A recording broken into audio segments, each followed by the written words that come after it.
Bonjour, c'est Gilles sur boursicoté.com. Voici l'analyse technique Forex et matières premières pour cette journée du mercredi 24 septembre 2014.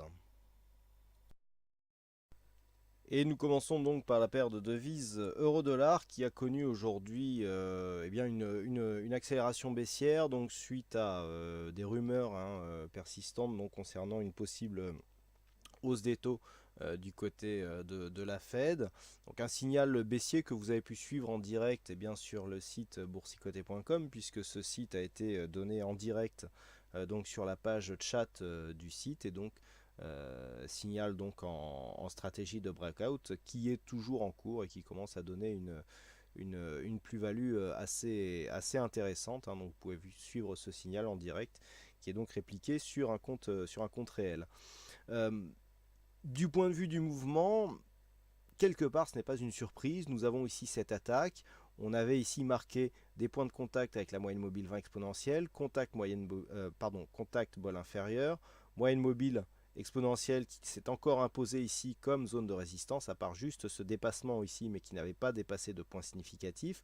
On était revenu. Vous voyez comment on retrouve ici la moyenne mobile comme zone de résistance. On enfonce donc avec un contact ici bol inférieur et donc la deuxième bougie qui pour l'instant s'inscrit en total hors bol, ce qui est toujours possible, je vous l'indiquais, sur le Forex qui est beaucoup plus nerveux. On avait eu une double, voire même peut-être triple ici sur cette configuration.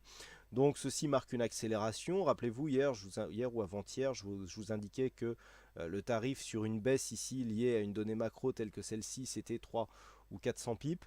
Eh ben, on y est presque, puisque ici sur une base de cotation à 1,3150, je vous indiquais 300 pips à 1,2850, 400 ça fait 1,2750. Au moment où je vous parle, on est à 1,2788. Donc on voit que l'objectif est tout à fait à portée. En tout cas, en ce qui me concerne, l'amplitude et le contrat est tout à fait rempli. Donc on est ici sur une phase de baisse qui fait suite à des données, donc à des annonces majeures concernant l'évolution des taux et des politiques monétaires. Donc on est vraiment ici dans quelque chose de voulu, si j'ose dire. C'est un petit peu ce que cherchait Mario Draghi en faisant les annonces telles qu'il les avait faites.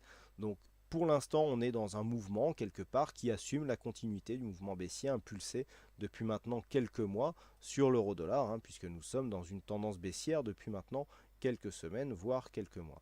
Donc on valide ici l'objectif. Alors sur les analyses écrites, ça fait quelques temps que je vous indique un objectif à 1,28.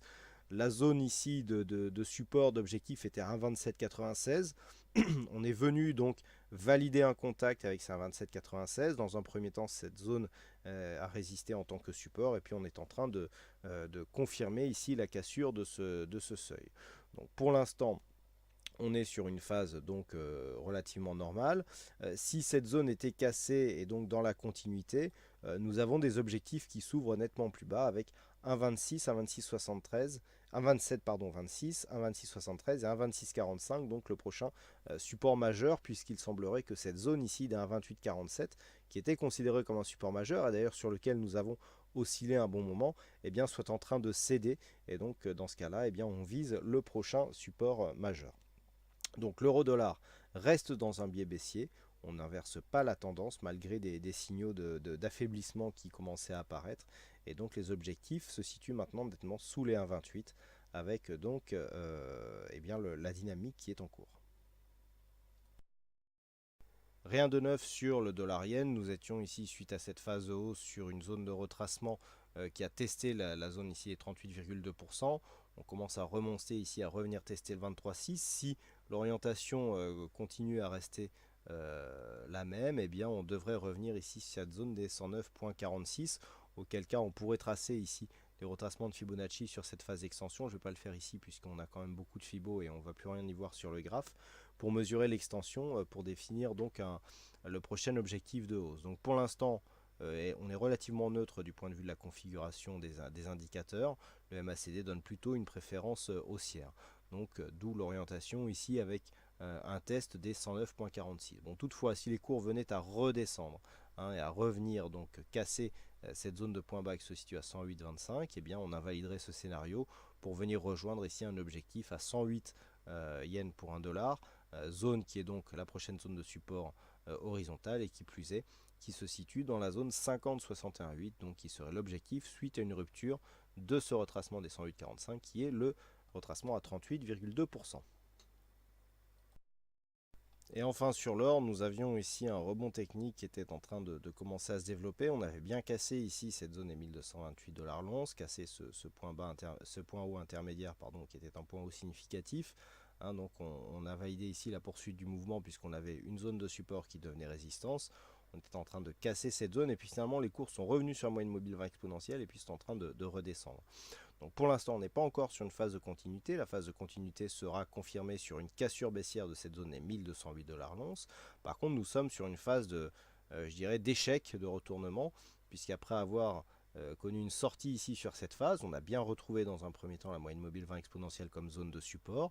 Donc ça, c'était un signe de continuité. Par contre, le fait que on rebaisse ici et que l'on recasse cette moyenne mobile, eh bien, nous place dans une phase de neutralisation avec une orientation qui pour l'instant devient neutre d'un point de vue court terme, tant que les cours se situent entre 1208 et 1228 $ l'once. Donc pour l'instant, il n'y a pas de direction. D'un point de vue court terme, les indicateurs nous indiquent plutôt une préférence baissière, qui est confirmée ici par le MACD.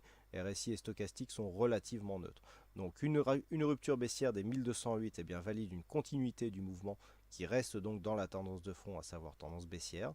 Par contre, ici, une rupture de la hausse doublée par une rupture haussière de cette zone des 1235 $ l'once pour casser ici le plus haut de cette bougie, eh bien, placerait l'évolution dans une phase donc point bas supérieur au précédent, et donc sur une rupture, ici point haut supérieur au précédent, par exemple 1240, et donc là on enclencherait un biais haussier d'un point de vue court terme. Voilà donc ce que nous pouvons dire sur cette analyse technique Forex et matières premières. Il ne me reste plus qu'à vous souhaiter à toutes et à tous une bonne soirée, bonne chance dans vos prochains trades, et on se donne rendez-vous dès demain pour d'autres analyses techniques en vidéo. Bonsoir à tous.